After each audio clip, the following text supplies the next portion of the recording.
you can definitely see there's a lot of fermentation and aging on these cigars, in the sense of, you know, you don't get many impurities.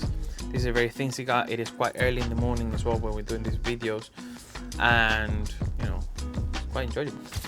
Too much a small size for me. Maybe a bigger one would be nicer. But they make them in toros. Yeah. Toro would be So nice. I'm like, oh, this is nice. It's going to finish soon. Hey, welcome back to Cigar Ritual. Today we're going to be smoking two great foundation cigars. Actually, we haven't tried them yet, but we heard some good reviews, and we're also going to be talking about sustainability in the cigar industry. Mr. Sustainability, how about anything about the cigars? So Yeah, sure. So the cigar we're smoking today is, I'm smoking the Charter Oak by Foundation Cigars, and Kurosh here with us again, amazing, always joining us for a great smoke and a lot of questions. He's smoking the Olmec. Olmec. Olmec by Foundation. You're the Latino. Yeah, no, but that's an Indian, Aboriginal Indian name. Let me check. I got some Apparently, research. they were the people who were there before the Mayans. Yes, so long time. long time ago. So it's inspired by the Olmec civilization, which is one of the oldest Mesoamerican cultures, regarded as the original cigar smokers. Yeah, so you're smoking history there. Olmec. And what is the construction? So on that one we have San Andres Negro Claro wrapper, and Nicaraguan tobacco as filler, and is from Estelí and Jalapa, and is aged for 3 years in bales after fermentation before rolling. Wow. So they usually age it for a year, yeah? Well, it depends. Different factories will do different things, but that one, they're giving it 3 years in bales, in the bale. So that's basically just the leaves. They put in bales and leave it there to age, which is quite good because that helps with the fermentation. It helps to release any ammonia, any impurities. That's before they make the cigar.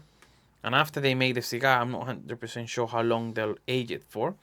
But that cigar right there was Cigar Aficionado Top 25 Cigars of 2023. It's also box pressed. It's a Yes. Robusto, box pressed Robusto, which is quite nice. And I'm trying the Charter Oak, which is, I believe this is a Petite Corona, and the details on this one are Connecticut broadleaf wrapper, Nicaraguan binder, and Nicaraguan filler. So what is the wrapper on that? This is a broadleaf, Connecticut broadleaf. What does the broadleaf mean? So Connecticut is the area, yeah, and broadleaf is the seed. Ah. Yeah. And the Olmec was a San Andres wrapper, which is from Mexico. Mexico. So it's grown in Veracruz, Tabasco, and San Andres Tuxtla, which is the ancient Olmec heartlands in Mexico. And you're finding that the draw on this one is really nice. I took a cold draw, very nice flow. I will say this is more of a medium body cigar, but there's plenty of smoke. Now let's see what this construction is going to be like. What about yours? So yeah, the draw has been nice. It's quite creamy, earthy, I think. Yeah. So on this video, he is smoking a Olmec. On the next video, I'm going to smoke that cigar, and he's going to smoke a different cigar. And I'm going to see if I can pick up any of the notes that he picks up on this video. Again, we haven't tried it.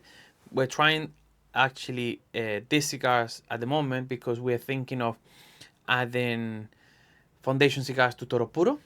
And this is what we do. We try cigars. I bring Kurosh or a couple of friends.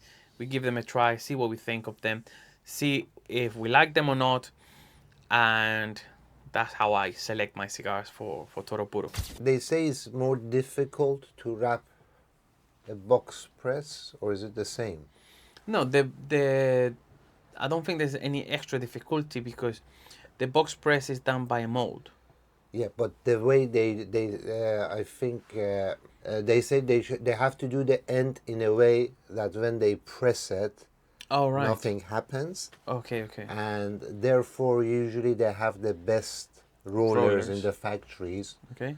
doing that. So if you get a box press cigar, you have a chance of having the best Rollers making them. making them. I do know that lanceros, so like thinner cigars, or the really expensive cohibas and things like that with a very delicate wrapper, you need the most experienced ones. But I didn't know about the box press. I mean, I'm sure there's got to be, because obviously when you press them, if the leaves are not set properly, it would probably clog the cigar and stuff. Yeah. So I'm guessing that's why. So it sounds logical. Yeah. But it's done by mold. So before they put the wrapper on, when they do the binder, it goes into a mold, then it's pressed for 2 hours or more, depending on the factory and what they're trying to achieve. And then from there it goes to the roller, and that's when they put the last leaf, which is the wrapper leaf. So it's pressed before the wrapper goes on Yeah. it, then it makes sense, because then you have to wrap it around the It's square kind square, of yeah. a thing as Yeah, a round kind, which is probably easier. yeah, Okay, now it makes sense. I think so, yeah. But I do know that they press it. All cigars get pressed before, even the cylindrical ones, they get pressed before they put the wrapper on. Nice cigar. I mean, Foundation normally makes great cigars. They have a cigar that I love this. Joe Rogan smokes or has in the podcast. I'm not 100% sure, but I know that Nick, the owner of the brand, has been in the podcast with Joe Yeah. Rogan, and they smoked Foundation cigars, and I think he makes the cigar for Joe Rogan as well. Is it like a special cigar for him, or is it one? I think he's got his own brand, his own blend. Okay. I think I haven't looked into that too much, but This is really nice. Yeah? It's yummy. Yeah, I'm already thinking it's too much a small size for me. Maybe a bigger one would be nicer. they make them in toros. Yeah. Toro would be so nice then. I'm like, oh, this is nice. It's gonna finish soon. Yeah. So I would like to try a Toro maybe. Yeah, they have toros. So this one is still medium to full. I'm getting a little bit of mineral notes, but it's very pleasant. I also think is a bit of a smaller size. I prefer more of a robusto, maybe even a toro, to get more of those flavors coming out. But it's burning nice. The construction is good, and they're very creamy. This one is very creamy. How's that one? Creamy as well, yeah. You can definitely see there's a lot of fermentation and aging on these cigars, in the sense of you don't get many impurities. This is a very thin cigar. It is quite early in the morning as well when we're doing these videos, and it's quite enjoyable. So I wanted to add a bit of a meat to the podcast, as well as we review the cigar. Always have a topic. So I don't know if you guys that are watching this can leave me in the comments, see what you think. But I was thinking maybe we can add topics that will help either educate or bring the voice out to the public. And today I thought we'll concentrate a bit on sustainability and how farmers and cigar producers think when they come about making the cigars and stuff. And that's why I thought we'll add this on. Let me know what you guys think. Obviously, wait until you hear a bit about it, but let me know if this is something or which we should just stick to reviewing the cigar. So what do you mean by sustainability and cigars? Is it the way they farm them, make them?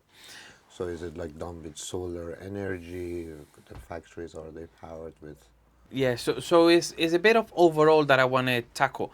We probably, if you guys like it, we'll probably do a couple of videos about this. But I wanted to start from the beginning, from the soil, from the planting of the tobacco seed and how they care for the soil.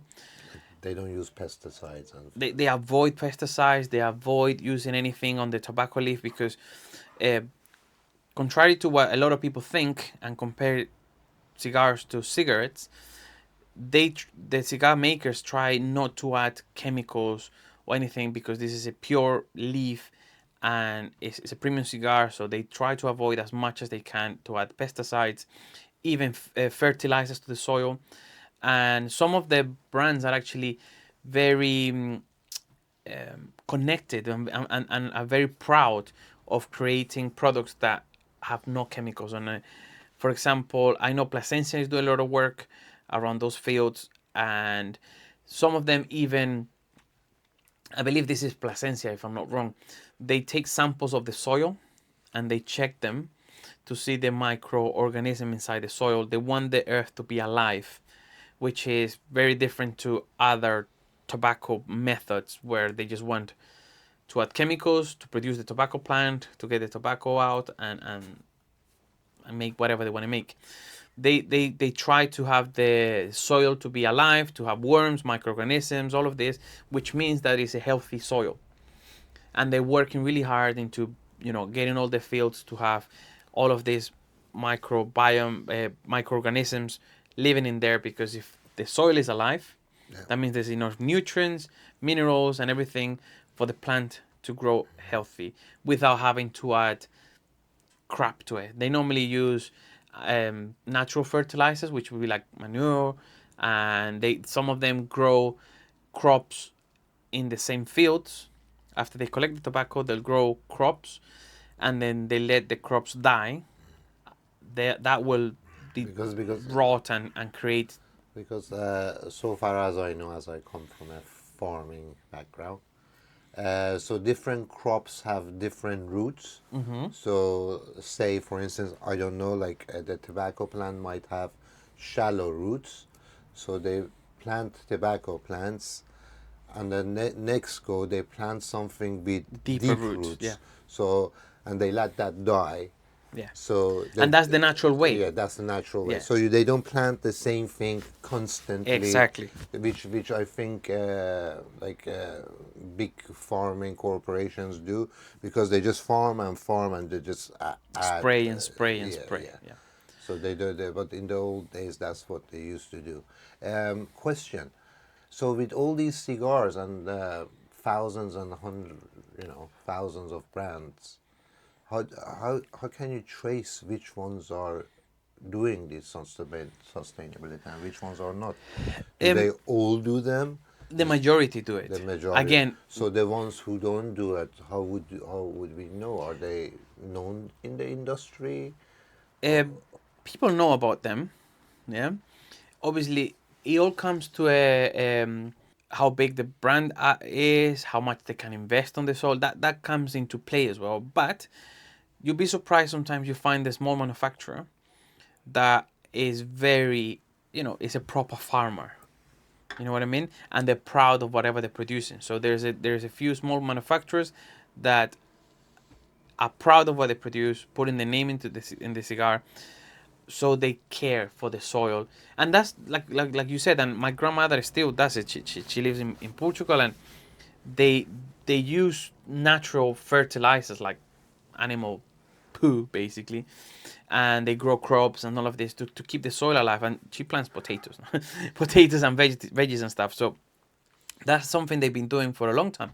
So the real farmer who is not running after a certain amount of produce, or in this case leaves of tobacco, they still take care of the soil.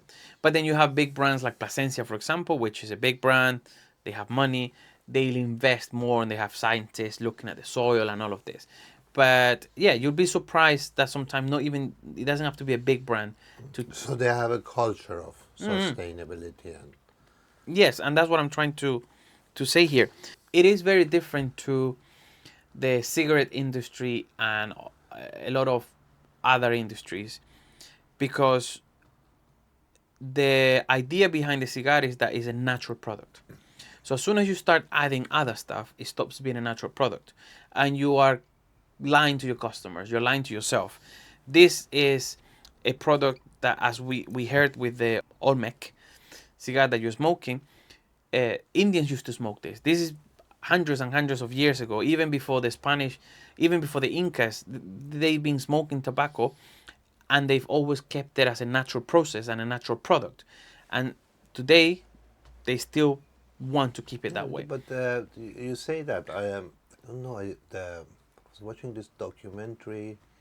If I remember correctly, it was saying like before the 50s or the 40s, I don't remember, everybody used to smoke rolled tobacco. Yeah. And this is before the invention of cigarettes, which they came and they started mixing breaking the tobacco up into like little pieces like Yeah. you see in a cigarette, and adding those chemicals to it and And paper and fillers. accelerators, because you don't know, but so if you put a cigarette down, it would burn all the way to the Oh, yeah. end because it has accelerators, those chemicals in it. Whether a cigar is completely the opposite, it will die off. Yeah, It will just and go off. I've been, I smoked for like Yeah. cigarettes for 25 years, so I don't consider this is like experience. This is different, and there is not much in common at all No. with smoking. And I think it comes from the soil. If the farmers and the factories and even the customers, because what I've noticed now and from the research I've done, and millennials and Gen Zs, they're thinking a bit more about where the products come from, where the clothes are being made, who's making the clothes, where the food is coming from, what chemicals has it got, does it have any chemicals, yes or no. They're a lot more conscious. And I think as well that's why a lot of this younger generation are getting into cigars, because if you want to enjoy a something like a cigar, and you do your research and you find out that it's natural, there's no chemicals, there's a farmer there looking after the seed, then it goes into a factory, and again they're taking care of the leaf, they're taking care of, it's all handmade, by the way. The whole process is handmade. Of course they use machinery for the soil and stuff, but it's all. So how is it done back in the like Caribbeans or South America? Is it like, who farms this? Are these small farmers doing like like say a family has a few acres and another family has a few acres and they all do tobacco?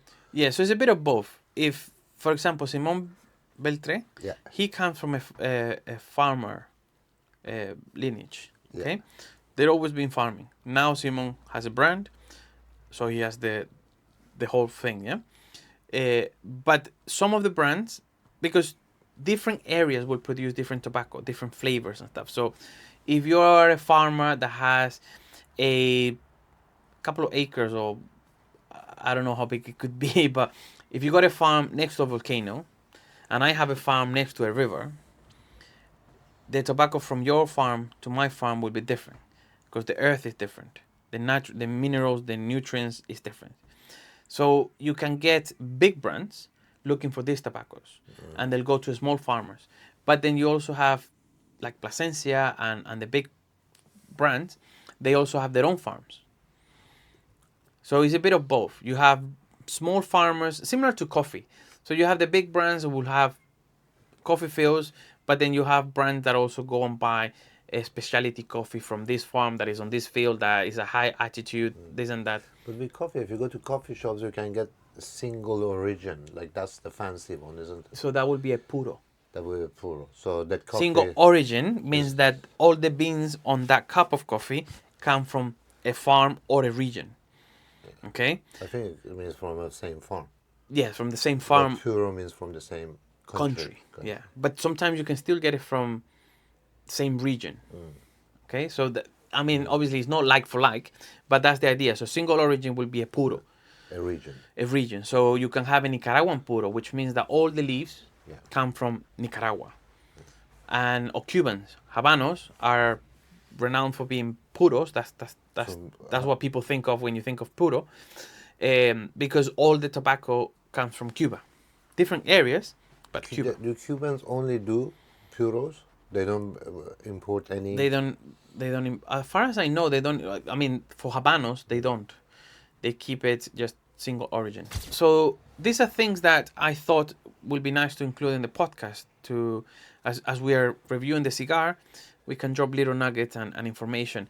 And I think the process of how cigars are made and how much care goes into it is not well known. Because it's easy just to go to a website and just buy cigars, or go to a shop and buy cigars, and you just believe in the brand, the branding, the videos they put on for you.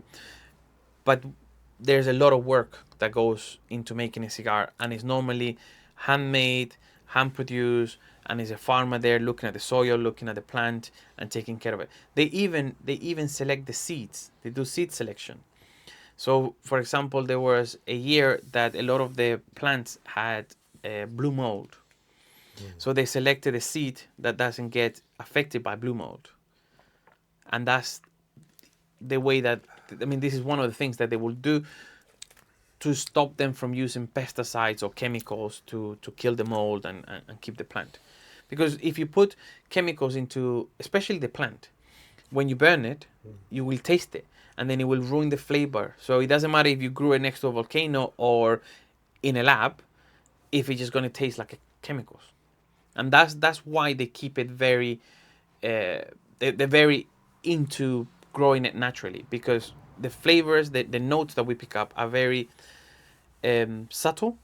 So as you start contaminating the leaf or the plant or the soil, It also overpowers the whole thing. it won't be nice. So the question: are cheap cigars not done in a sustainable way? I'm sure some will be. Is it like a cigar under £10 because No, they no, no. haven't? No, it depends. It depends. The cigar we smoked last week, the one that I brought from Spain, the one that our friends smoke. Brujito. Burrito, yeah. Brujito. So that cigar, the brand, the owner has farms and has the manufacturing, and he is the one. He does the whole thing, yeah. And I was watching a podcast where he was explaining, because his cigars are budget cigars, and we're talking that cigar that we smoked last week in Spain was €4.20. Here is impossible because of the duty, but it's a budget cigar. You can think maybe they're selling the cigar. I don't know, but maybe if you're gonna sell it for €4.20, you're selling it a euro, and then they put duties and taxes and stuff. So it's a euro cigar. The way that he manages to keep the cigar at a low price is by making sure that the soil is good, that produces a lot. Yeah, so that if the soil is good and the seed is good, and the way they plant it is done nicely, they take care of it, then the plant will have better leaves. That you could, from a plant, you get more leaves, more tobacco from it, and then the labor and the profits. So just because it's a budget cigar doesn't mean that they're cutting corners or adding chemicals and stuff. Sometimes they might, but a lot of the brands, again, they still think of this as a natural product, and adding chemicals will ruin it. Maybe the leaves are not great quality leaves, so you have the best leaves will go to your £20 cigars, and then the leaves that have maybe like spots on it because it rained and it stained the leaf or something, that will go to your budget cigar. So it's a bit of selection of quality of the leaves. That cigar wasn't the best looking cigar, I think. It wasn't very flavorful. It was a little bit harsh. But we're well, you're used to smoking in this podcast great cigars. This is nice. This is so smooth. Yeah. This is nice as well. Now I'm getting a little bit of a woody note, so a bit of maybe chocolate coming through. Very nice, very subtle. I'll say this is a medium body, maybe medium to full, but great cigars. And coming back to my point, sometimes they do a lot of selection of leaves.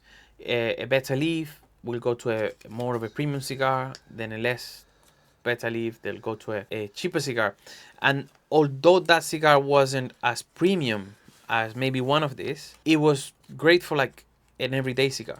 So if you live in Spain, for example, and you can buy them for €5, you smoke every day one cigar with your coffee in the evening, you get home, you relax, you chill, you have a great moment.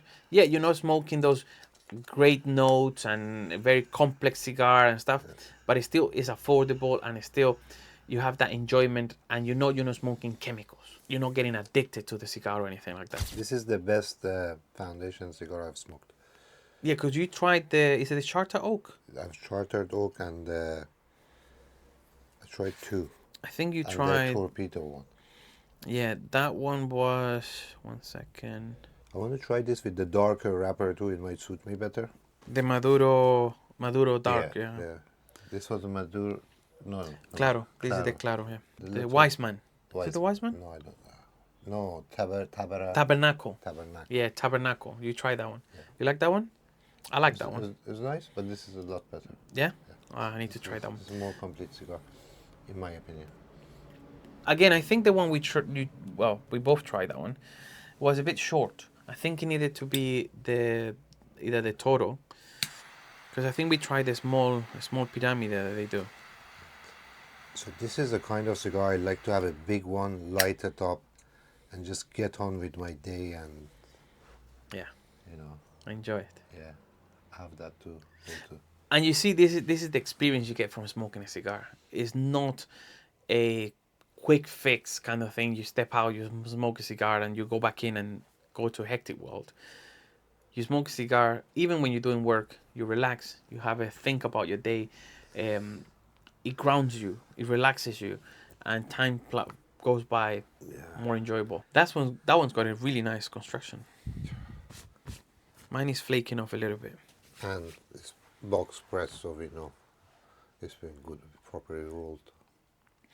So you're saying I created a monster? Why? Because, like, what is it, in 3 months now? I'm smoking foundation cigars and, liking one of them, not liking two of them. But that was the whole goal of the podcast. Perfectly good, budget cigars that I poo-poo and... But you'll be surprised. Sometimes we'll smoke a budget cigar that is really nice. Do you remember I sent you, I had a budget cigar the other day and I really liked it. The Joya? Joya? The Lancero? No, it was made by Joya. Rosalones, I think. Rosalon. That was really That was really nice. I smoked that one as well. That was nice. But it's made by Joya de Nicaragua, a big brand. But that's a budget cigar. So you see, sometimes you can find budget cigars Which you like. that are really good quality. Or you could buy expensive cigars. Some people are like, I only smoke £100 cigars. Well, it's very subjective, I think, but then again, two people can smoke the same cigar and have a totally different experience from that cigar. And that's why I like smoking it with you. You get a different one. When I add the cigars to Toro Puro, I like to hear other people's opinion, not just my opinion. Because something that I enjoy might not be what the customer is going to enjoy. And I've realized that the cigars that I like, they're a bit too strong for most people. Yeah, you like fuller body cigars. Yeah. Full strength. Full strength. But that comes, like, old-timers smoke those more, or is it just a taste? Not really. It's just what you like. Yeah. But you're like a medium kind of... I enjoy more of the flavors than the strength. Yeah. I don't mind smoking a fuller strength cigar. I do have to have a good lunch before I smoke one of those cigars, because then it's too much nicotine. But you're used to nicotine. You came from smoking cigarettes, so your body's used to it. But I do prefer more of flavors, notes. I love a cigar that when you're having a conversation, you take a puff and you're like, whoa, what was that? No, I like that. But I like getting this, getting slapped in the face.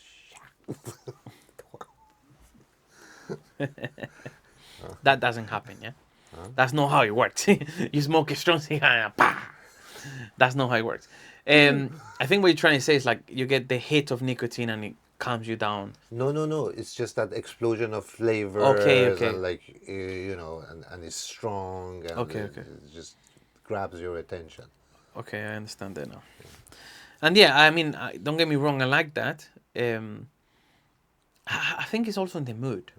Sometimes I feel like smoking something like that. Sometimes I don't. In this website, I have a couple of cigars that are like that I've really enjoyed. But every day, No. I don't smoke that every day. I prefer more of a medium body cigar that I could enjoy with a cup of coffee, and I just have a good time, pleasant time. This one, this is like the build is like perfect. This one is a little bit too flaky, so you get little flakes of ash. Me, usually I'm covered with ash, aren't I? Yeah, and now you're good.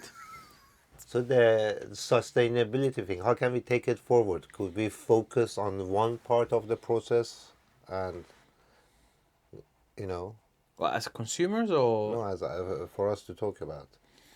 oh, Do you so want to obviously, take a deep dive into yes, different aspects of sustainability? yeah, Because this was just like a very general. general, and I focused a little bit more on the soil. So Yeah. just to let you know, they take care of the soil. They want the soil to be alive. When you start adding chemicals, you kill all the microorganisms in the soil, and you're just relying on chemicals. They are very into having the life in the soil, because if there's life, that means the soil is the earth is healthy. The tobacco plants are going to be healthy. What I was thinking of doing was, in the next episode, talk a little bit more about the factories, what the factories do, what are they doing, how are they trying to stay What sustainable. about the plants, the seeds, and the selection of the plants? Yeah, we can touch on that as well. Yeah. Again, like for example, like I mentioned, they select seeds Yeah. that are prone to not getting And a I don't know, disease. are they different plants for the filler, binder, and the wrapper, or they use the same plant for? So I, Yeah, so they can. So different levels of the plant will work for different parts.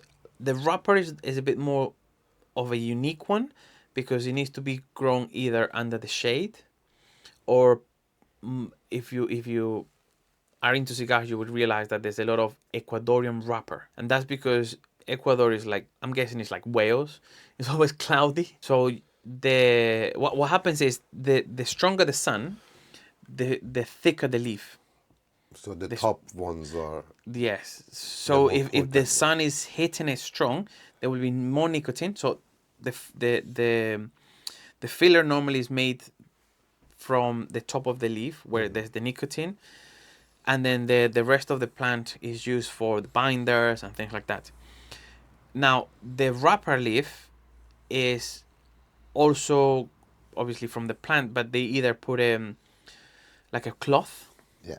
okay, so that the sun rays are not as strong, or in places like um, Ecuador, where there's a lot of cloud, still gets the sun, but it doesn't come in strong, making the leaf thicker or stronger. And So the wrappers, so the Connecticut one is a common one. That's a light wrapper. There's a Kenyan wrapper as well, yeah?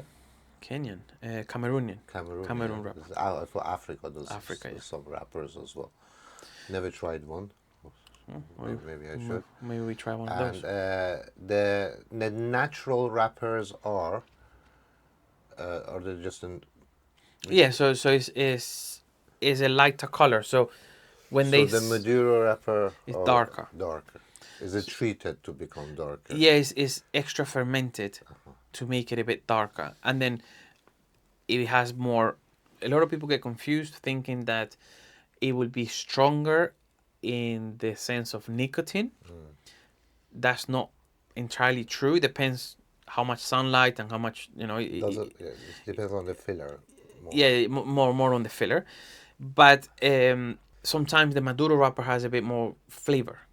It's extra matured, extra fermented. They do an extra process to get it a bit darker, but again, it's not chemically painted or anything like that. It's the way that they will ferment it and The, treat it, that it will be more concentrated, it's a bit darker.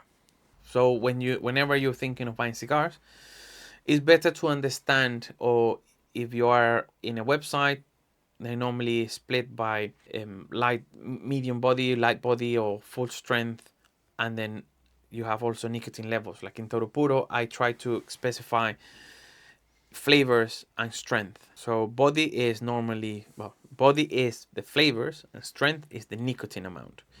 And you will find light color wrappers that could be full body, and you can find dark color wrappers that are light or medium. So don't just believe that the darker the wrapper, the stronger it is. It's better to either look properly for the website, or if you go to a shop, ask the person working there, the sommeliers. Um, you know, you want strength. Specify the strength, because if it's too strong, and this is your first, second, or fifth cigar, and you're not used to it, you are going to hit with a lot of nicotine, and then your body might not accept it, and you're going to feel unwell. It's better to start lighter and move up than just go straight away for something strong. But then remember that the darker the wrapper doesn't really mean that it's stronger. This is nice. It's nice. I want some of these. This is nice. It's not amazing cigar, but it's nice. I liked the Tabernacle, and I gotta try that one now. We might add one or two to the website. I think the Tabernacle is gonna come to Toro Puro, and if you like that one, I'm gonna give it a try. Maybe I like it too. Because this is not bad. This is a nice cigar. It's just that in Toro Puro, I'm trying to, I select all the cigars to have something special. Yeah, you need to cut through the noise. There's so many brands out there. Well, and then there's thousands of brands, and each brand has thousands of blends, well, hundreds, a couple of blends, and that change. Even the size of the cigar will change. It's like you said, a bit longer. So maybe instead of a robusto on that one, we'll get a toro. Because And this is all that I do for the selection for the initially, website. when you were doing, I was thinking, how are you going to cover all these cigars? There's just like thousands and thousands. And then I start getting into it, and I realized that's the whole point. Who wants to go through these websites and all these cigars? And it's like, I lose interest like after the first page. And that's exactly why I built Toro Puro. And they've got like 100 pages, and I do like 2 pages, and you're just like, okay, let's get that one. Yeah. Because when, obviously, I came as a consumer first, I used to buy cigars before the channel or anything, and I understood about cigars. I like cigars. I know what I like, but then so much, and I understand why they do it. I mean, some of these brands, they just want to provide the customer with everything that's available. It's like if you go to Tesco's, you don't have one cereal. You go 20, 30 different cereals. You choose. But with Toro Puro, I wanted to create something that is more selected. It doesn't mean that, for example, if I don't choose the Charter Oak, it doesn't mean that that is a bad cigar. It's just that I think it's not to the level of what I'm trying to build here. For example, most of the premium cigars are good, majority. They put a lot of work and effort. And the other thing that I like to do, like I mentioned, is have a cigar and a couple of people taste it. Because maybe a cigar that I think, oh, it's amazing, oh, I love this one, might just be a simple cigar for you or for the rest of the people.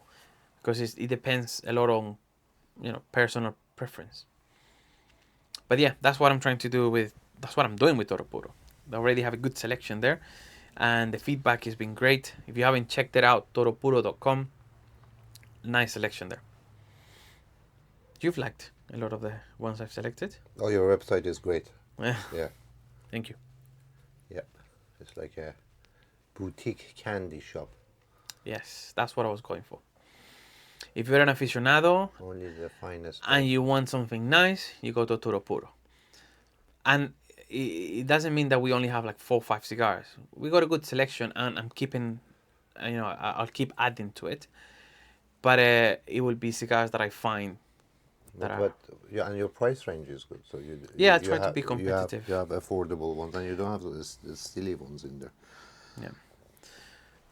In future, we might start finding out, because there's limited editions and all of this. But again, some of them are limited for a reason, like aged tobacco or something, and the price is just too high, where I don't think is worth spending £100 when you can get a similar experience with a £50 cigar, for example. Yeah. Obviously, there are some that are really nice. We'll try to add a few of those as we grow.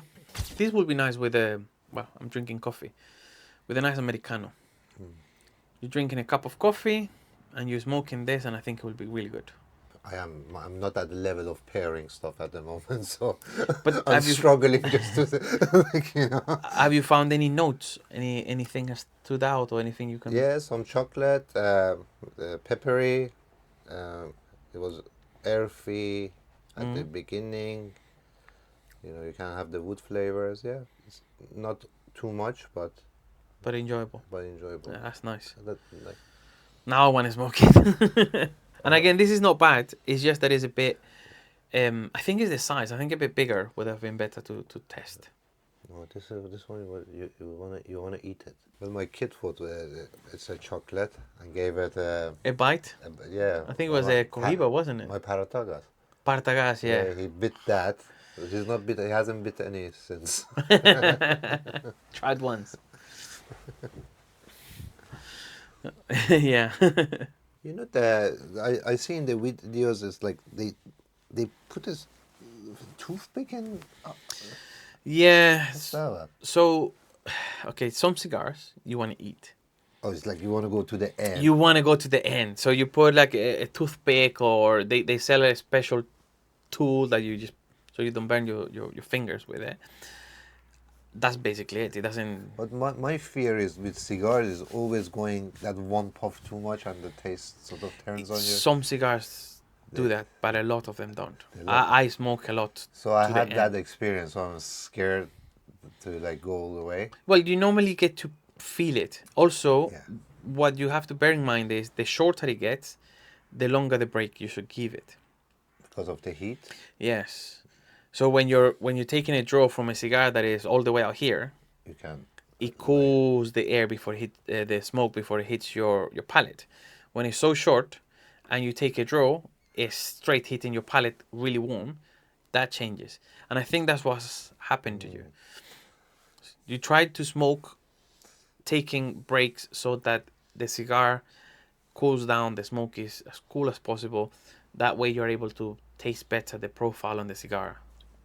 Otherwise, it's just like burnt, and then you get a bad experience. Isn't the retro is really nice on this? Yeah, I gotta say on this cigar as well, they have been well matured and processed, because the aftertaste is also clean, which I like. And nice. A nice and clean palate after you smoke the cigar.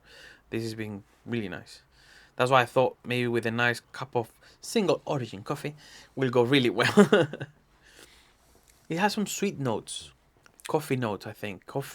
Sweet coffee notes. It had a bit of, maybe like a little bit of chocolatey notes to it, dark chocolate. This is not bad. It's not bad, but I need to select, so I gotta keep smoking them to see which ones I'll select. Maybe I like them all. Not sure. And next week I'm gonna meet the UK distributor for Foundation. Oh, fantastic. Yeah, they have an event in London. You should come. Well, I will. Huh? That's good. There you go. My cameraman. Yeah, so you meet them. Great. I'll take you over. It'll be nice. Enjoy. Weather is nice. Sample cigars. Yeah, you went to last year we went to Kuros and I went to Dortmund where they do Tobacco exhibition. yeah. So here it's similar, but it's for UK only. In Dortmund was international, so you had all the brands from everywhere coming over, and you enjoyed that one, didn't you? Oh, that's nice. That was really nice. So I haven't been to the one that I'm going next week, but I hear it's good. So let's go, man. Let's make that trip. It's in London, so it's not too far from us. I don't think I can squeeze more out of it. Whenever you're done, you're done.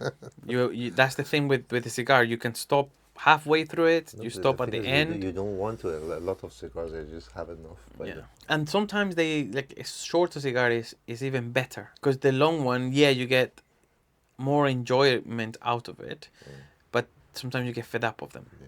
I think it really depends on your state of mind and what you have to do and how much time you have. And Definitely. it's like if you're in a rush and light a big cigar, it's a not waste. a good experience. Because you're enjoying it, then you're stressing that you've got to leave it, and it just ruins the whole experience. You're enjoying cigars now, so yeah, that happens when you start enjoying cigars. You don't want to give them up. You don't want to stop. But it's not because it's addictive, is it? You don't feel like you need to finish it because your body wants it that bad. It's just that it's so enjoyable and so nice. It's addictive, like sex is addictive. It's like you want to do it, but if you don't do it, You're okay with it. you're sort of, you won't die. And that's the other thing I wanted to mention on the podcast, and the whole thing about what I thought about doing here with the sustainability and all of this is all to show what a cigar is and why I think some of the laws that are being made targeting or including cigars into it, I don't think it deserves to be in that bunch. And I think, somebody who is thinking of smoking a cigar might feel a bit of, afraid or worried that they're going to get addicted, that there's chemicals in there and things like that. And I think, it's just a little bit of knowledge that needs to be provided, because I was like that when I started. I was a bit worried. Will I be smoking? I don't have time to smoke, all of these cigars and every day and 2-3 a day. I've been smoking cigars. You gave me a bunch to test. I've been doing that. I've been really enjoying it. But I was away all of last week. Didn't have a cigar. Came back, had a few. I can easily go weeks without having a cigar. I think the best way to prove that cigars are not addictive is you ask any cigar smoker about the humidor. The humidor they started with and the humidor they're with now. Yeah. If they were addictive, there's no way you end up with 1,000 cigars in your humidor. Yeah. You'll be smoking them all the time. That's what happened to me. I buy 3-4 cigars, I smoke one, and then I'll go and buy 3-4 more, and then like, oh yeah, I got this one, and then you just got 10 in the humidor, and then the humidor grows and grows and grows. And I told you I want that T-shirt saying that. Yeah, he came with a. Don't say it. We're gonna have that in a T-shirt. Yeah. We're gonna have that in a T-shirt. Yeah. So true. Already, I think my humidor is too small for me. There you go, and that's proves that if they were addictive, could you have time available to smoke them? Yeah, I have more. Well, my humidor is nearly full now. And you started with like 5 that I gave you? More. You gave me 5 of your cigars, and you gave me like 5 sample cigars.